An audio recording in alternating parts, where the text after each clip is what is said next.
Before I play this clip, I want to say that I love Hagman and Hagman and John B. Wells.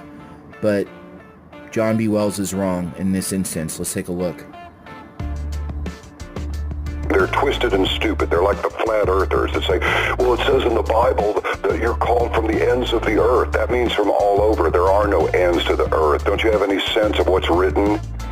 Don't you have, can't you, you think you see the deep meaning of everything around you, but you can't see, you wouldn't know a Ming vase if it came up and bit you on your backside. It also says in the Bible when God looks down upon the circle of the earth, see, it's flat, it's flat.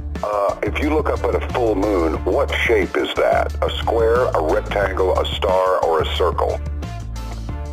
It's this same kind of mentality. It's 2017, and you still have idiots out there who know nothing of science, know nothing of geonavigation, know nothing of aeronautics, have never flown in anything other than a commercial plane or some little puddle jumper, but they have incontrovertible proof that the earth is flat. I'm talking to you, David Weiss.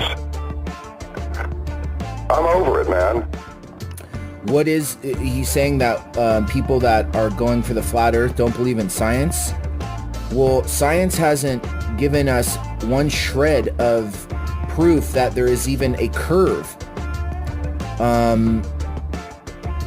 Flat earth asshole, please take care of this. No problem, buddy.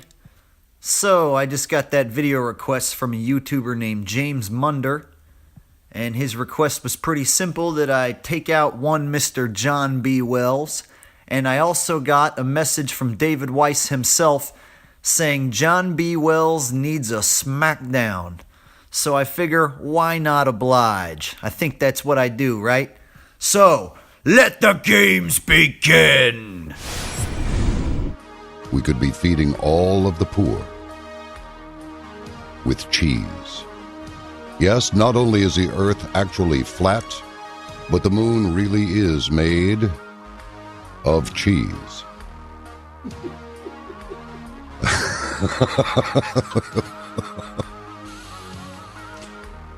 Rejoice. Imagine the sandwiches. But, I don't know. Let's go on to this flat earth thing. Presumptuous little monkeys and donkeys that are out there. One of whom, actually, I'm quite fond of. He's like, you are mocking me again. It's like, you're damned right, I'm mocking you again. And this comes from, well, let's just read this. Mr. Wells, we have canceled our membership. It would seem that you have been contacted by your listeners to investigate or do a show about flat earth. The Bible is full of scriptures teaching that the earth is immovable and enclosed. It should be enough for you to investigate. With a short commentary from you on the other night show, you've made it clear you have done no research and have no interest in doing any. We have very much enjoyed the shows and have learned a lot, but are brokenhearted by this. We just want to know truth, and we feel that you are that closed-minded that we won't be getting truth anymore from you. Oh, Miss Barbie, seriously. Are you feeling a little blessé sur les croupions? Don't the French have a lovely way of putting things? That's actually French for butt hurt. All right, now let me explain something to you. I think I can best explain it to you this way. Another passage from Job 38, 4-6. Where wast thou when I laid the foundations of the earth? Declare, if thou hast understanding. Who hath laid the measures thereof, if thou knowest? Or who hath stretched the line upon it? Whereupon are the foundations thereof fastened? Or who laid the cornerstone thereof? In other words, God did all these things, and you know nothing of the creation of the earth. Well, you're right about that, Mr. Wells. I actually have no idea how the earth was created as far as the method and the process of creation. I wasn't there, so I can't claim to know that. And you know who else wasn't there? You. You weren't there, Johnny boy. So neither one of us have the slightest clue on how this Earth was actually created. But we both do agree that it was created. So that's good. Except in my mind, the Earth is created as a flat, motionless plane. And in your mind, the Earth was created as a spinning ball in outer space. So, we both believe the Earth was created, and we're both stuck here. So, what do two assholes like me and you do at this point, besides argue?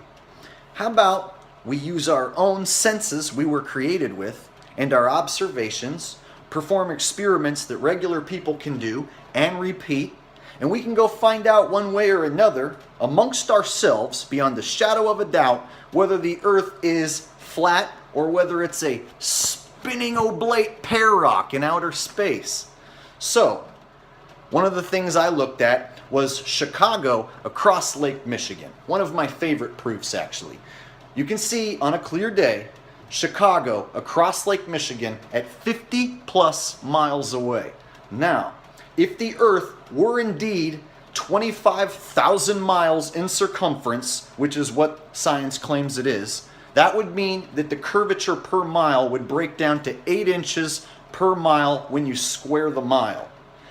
When you apply that equation to 50 miles, that comes out to 1,667 feet of curvature drop, which should hide the entire skyline of Chicago. Not just the bottoms, the entire skyline should be hidden, with maybe the exception of the very tippy top of the Sears Tower.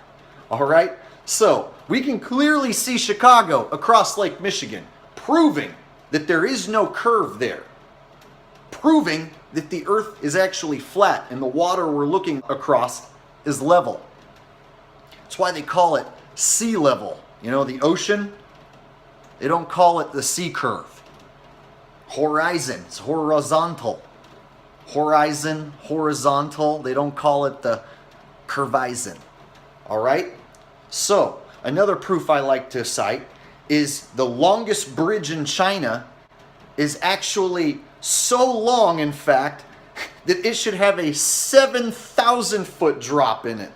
7,000 foot drop in curvature. Can you see it?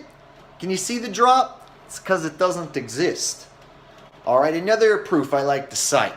It's one of my favorite proofs. We can see perfect star trails going around Polaris. Perfect star trails going around Polaris.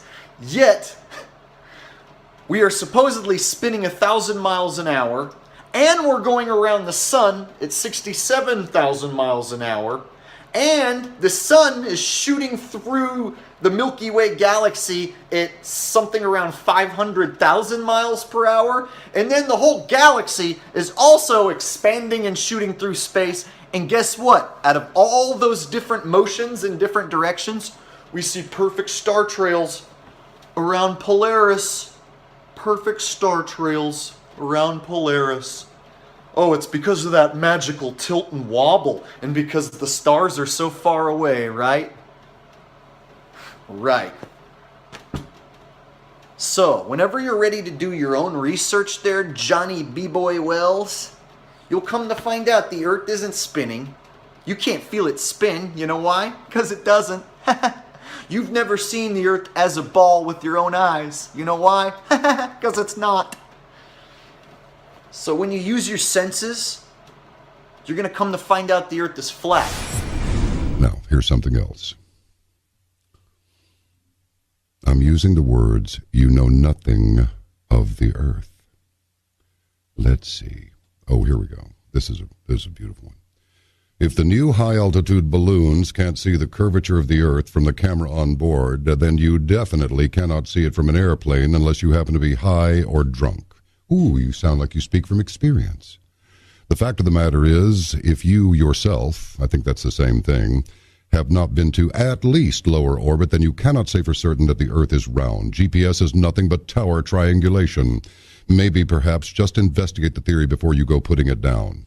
Maybe, just maybe, they want us to feel like we are out in the middle of nowhere so that some people can think we have been forgotten by God. The Bible even refers to the Earth being an eternal plane. And I know how much you believe in the Bible. I listen to your show every day. We're going to roll something for you. And we're neither high nor drunk, at least not yet, although some of these emails could drive us to it, but we have strength.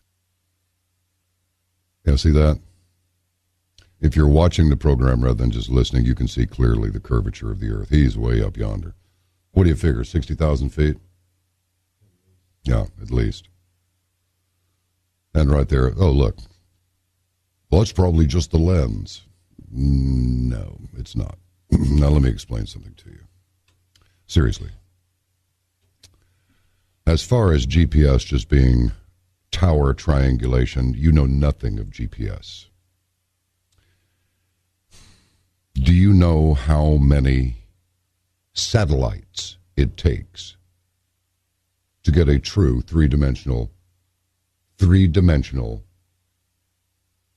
awareness of your position? Let me explain it to you.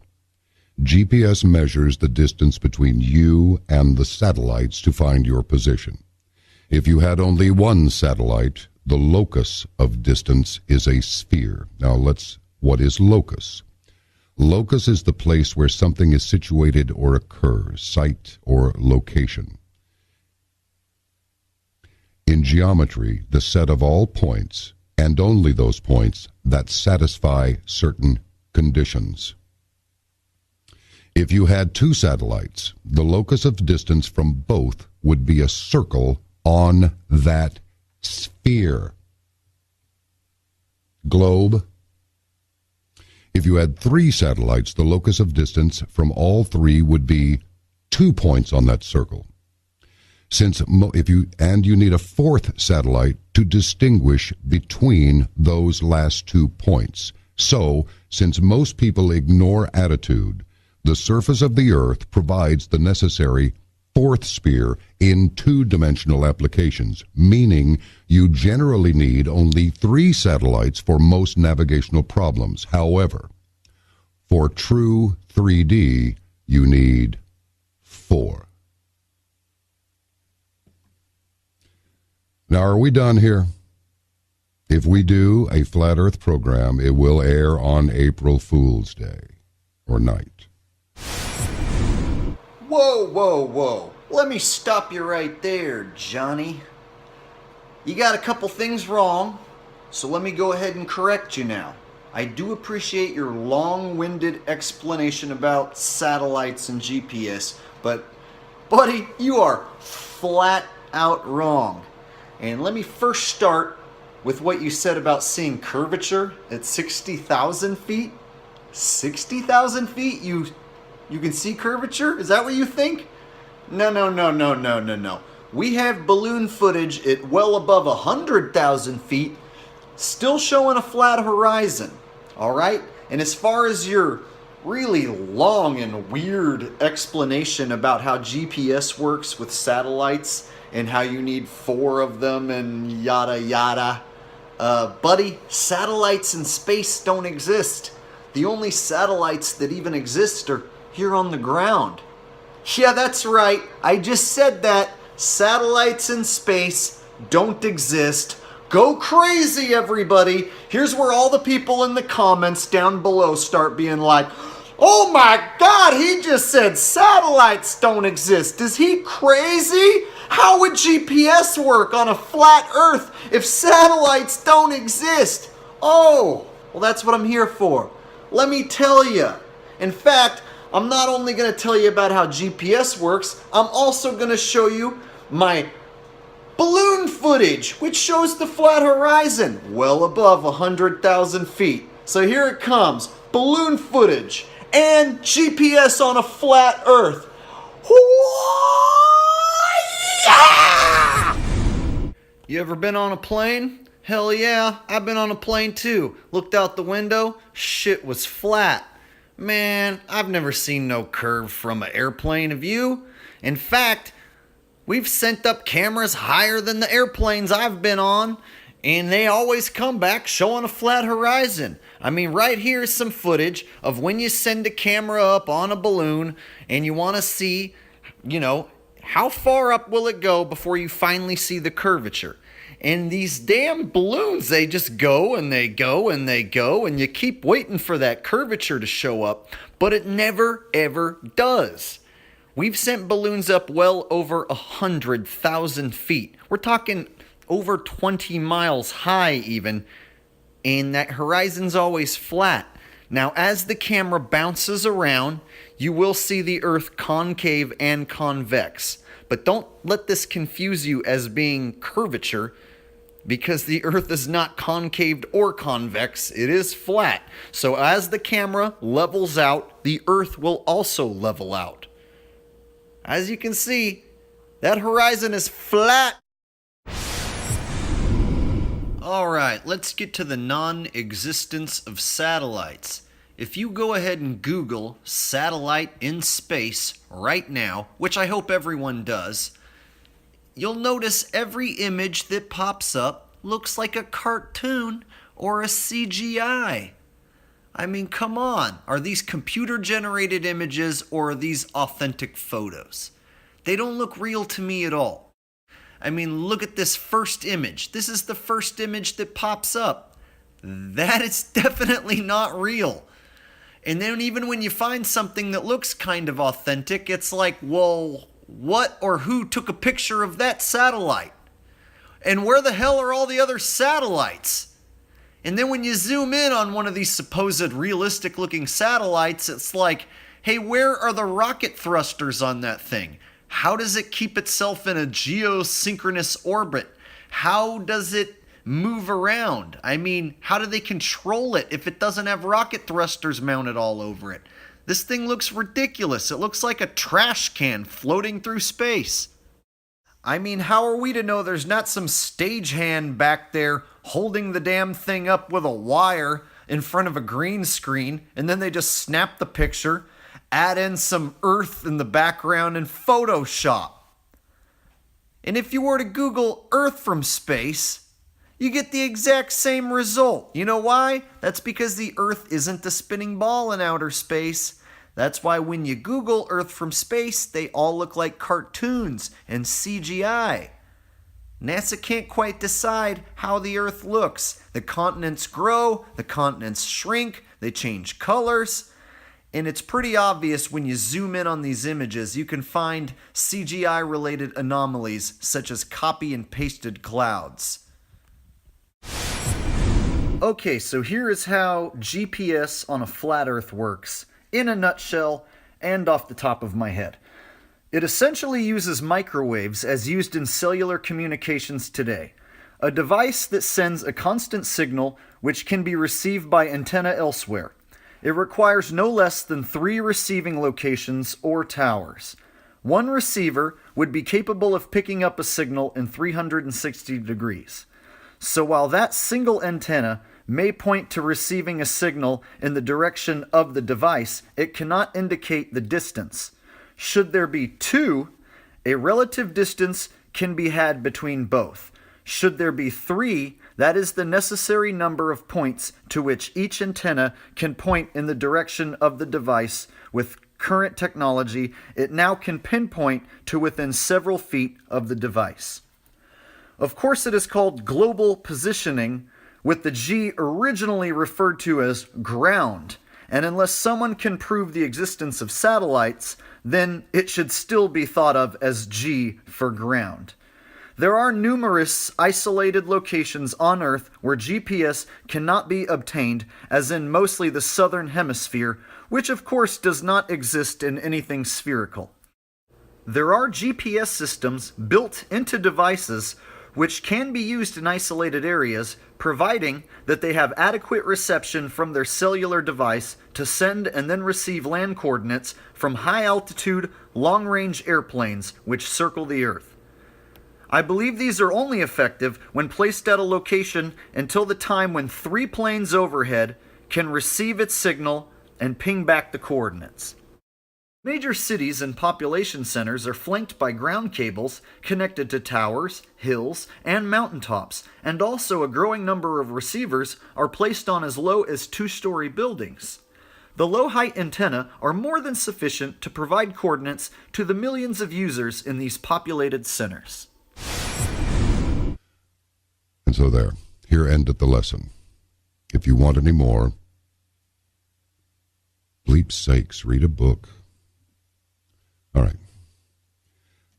Huh.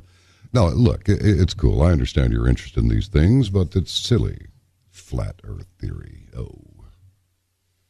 You know, it's funny. When people want to satisfy themselves with some ludicrous concept like this, they'll go to the Bible and say, well, the Bible says. But then in the next conversation they have, they'll go into how, oh, well, it's all poetry and metaphor and all this rubbish. And it's like, think of it this way. If you're saying the ends of the earth, well, what if the allegory was really meant to be there are no flat plane ends of the earth? If it's a sphere, then it means everything. There are no ends. It means infinity. Okay, are we good? All right, swell. All right, fantastic. I love it. I guess that's because the earth is flat. Oh, no, don't get me started. No. I want to get you started. Go ahead, tell me. No, oh, that's terrible. It always says in the Bible the earth is flat. No, I know. You know, only smart people, only wise people are really wise people. They're the only ones that are wise to this, and it's going to change everything. Don't tell me that you're one of those round earth people. John, it is, you are torturing, this is... Wait a minute. You are torturing me. I know. I'm kidding you. Oh, this is terrible. I mean, seriously. No, I mean, okay. All right. Look, I mean, guys, to those of you that believe that the earth is flat. I have readers. I have readers who believe that the earth is flat. I was actually challenged by this, and these are lovely, wonderful people. Yes. Truly. And I cherish their attempts to change my mind. Seriously. And I understand even, and this is an interesting thing, because these flat earthers, and I know that we disparage and we laugh, and I'm just sitting here and I go like, I can't believe it. But look, guys, all right. There comes a point in time when you have to believe something, okay? I have flown around the world twice, 2 times. Yeah. I have looked out the window while I was doing it. The earth is round. All right, hold on, you two. Let me stop you right there. You can fly around the world on a globe, and you can fly around the world on a flat earth. And did you really fly around the world, or did you just fly from airport to airport? And furthermore, nobody has ever flown from pole to pole before. That means a circumnavigation from pole to pole, North Pole to South Pole, and back up top again. No one's ever done that before. And then you went on to mention that when you look out the window of an airplane, you can see the curvature of the earth. Didn't we already go over this? You cannot see the curvature of the earth from out the window of an airplane. That is absolutely ridiculous. We've sent balloons up way higher than that at 100,000 feet, and there's no curvature. Furthermore, if you were to get inside of an airplane in the cockpit, there are actually instruments in the cockpit of an airplane which are built for flat plane navigation. For instance, the altitude indicator actually shows a flat horizon. Now, when you line the plane up with that flat horizon, you can fly your plane perfectly flat and level across the flat plane. You ever wonder why they call it an airplane? That's because you're flying across a flat plane. They don't call it an air sphere. Hey, I'm flying on Delta sphere lines. Yeah, I'm going to get on an air sphere, Delta sphere lines, and I'm going to fly to Mexico. No, it's an airplane. You're flying flat on a plane. That's why on the altitude indicator, it's a flat level horizon. You line up the plane with the flat level horizon and you fly flat and level. It's really that easy.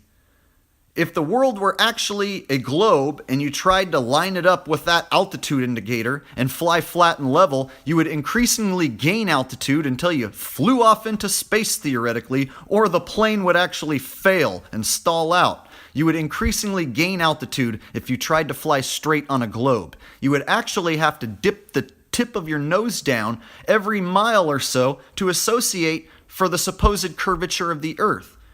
This doesn't happen.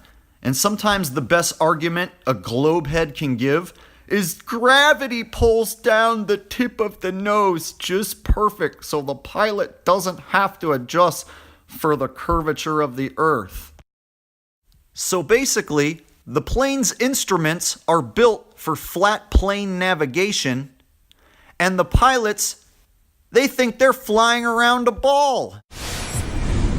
Wait a minute, were you high or drunk? That's what somebody in an email suggested. No, you I were wasn't. high, but you were high on the real thing known as altitude. Yeah, altitude. Yep. But look, let me put it another way. Okay, here's some evidence that you can trust. If you need something to trust, and I know, I mean, they do kind of want to know to prove one way or the other. Here's some evidence that you can trust. During World War II, when they were calculating range tables for long-range artillery, they had to calculate this artillery to shoot over the horizon And compensate for the rotation of the Earth. Ask any real sniper, and they will tell you they do not have to take the Coriolis effect into account whatsoever when shooting a long-range target. Any supposed sniper who mentions the Coriolis effect and having to take it into account is full of BS, and they're talking out of their ass. The Coriolis effect is absolutely made up. There is no curvature of the Earth, and the Earth is not spinning. Therefore, snipers do not take this into account. In fact, the entire notion of a sniper stopping while he adjusts his sights to take this into account is purely ridiculous. Okay, hold still now.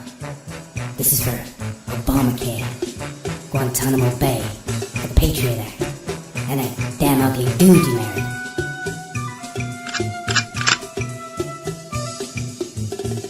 Perfect. You're all lined up. Now all I have to do is correct the Coriolis effect.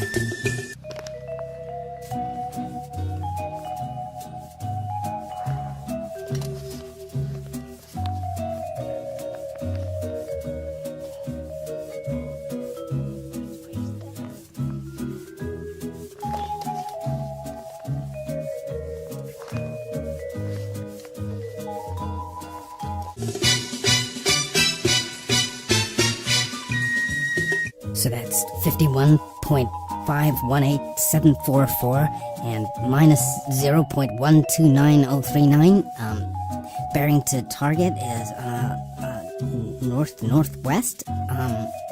Average muzzle velocity. What the?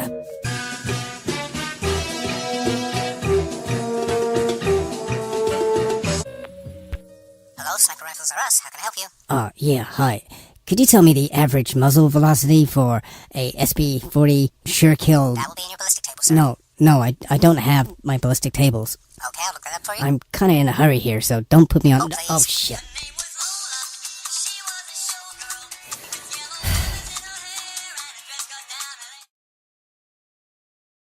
At the Copacabana, the hottest spot north of Havana. Here... Hello, sir. Hi. The average muzzle velocity is 1,024 feet per second. 1,024 feet per second. Thank you. Is there anything else I can help you with today? No, Sure? Have you seen our new line of novelty assassination tools? We're doing a special on exploding toilet seats. exploding toilet seats? Really? How much, No, it's okay, thank you. Okay. You have a nice day now. 1,024 feet per second. That's perfect. I have you now, Obama. What? Where'd he go? Shit!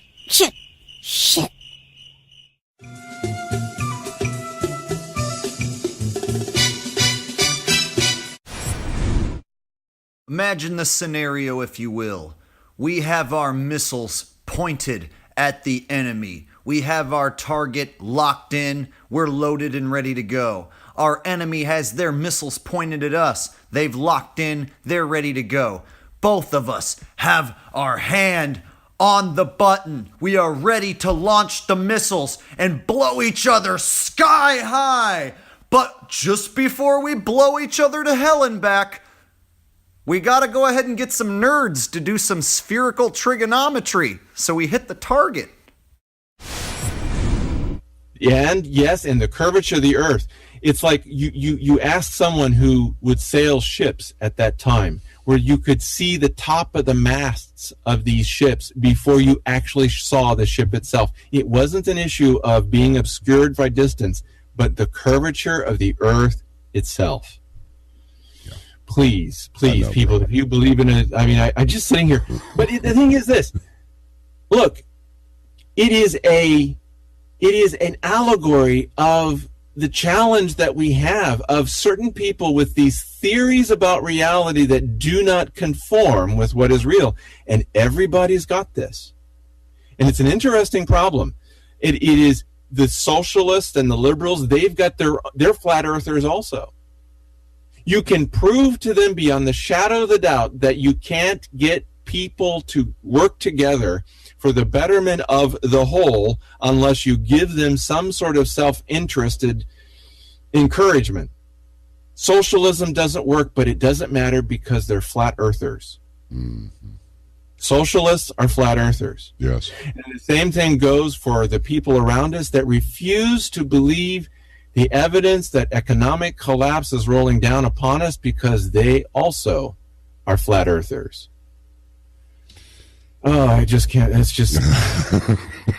You know what? Flat earth. So, John, a wise man once told me, it's better for everyone to think you're a fool than for you to open your mouth and prove them all right. And so I would hope that you, John, take my evidence that I've presented today and at least look into this crazy notion that the world is a motionless flat plane. Because if you take the time and you really put the globe earth under scrutiny, and then you put the flat earth under the same scrutiny, you will find that the evidence for this flat earth keeps rising and rising, just like the horizon rises to your eye level. And the ball just keeps falling. The ball will fall. The horizon will rise. That's the way it works. When I looked at the two, the evidence was it was flat. The flat horizon rose and the ball, well, it fell. And that's what happens to anyone who goes out of their way to prove beyond a shadow of a doubt that the earth is a ball in outer space shooting around. You will fail. Try to prove curvature exists, you will fail. Try to prove that the earth is spinning or moving in any way, and you will fail. And then at that point, you will become a flat earther. Hey guys, thanks for watching. This is the Flat Earth Asshole. Please like, subscribe, and comment down below. And ring the little bell, or do whatever you gotta do to stay subscribed to my channel, because YouTube is doing some really weird things lately, like unsubbing people from my channel without their permission. People are also telling me that the videos of mine that they've liked are now unliked, and every time they go back and like them, as soon as they're done watching, and then they go back to the video, it's unliked again. I've got confirmation from other YouTube channels that have also told me that they were subbed to my channel and then somehow got unsubbed. So please, do what you gotta do to say sub to my channel. Do what you gotta do to keep the videos liked. We want this flat earth message to get out as far and as wide as possible, and it seems like YouTube is doing something to hold back certain channels. So we have to do our part and shove it right back up their ass.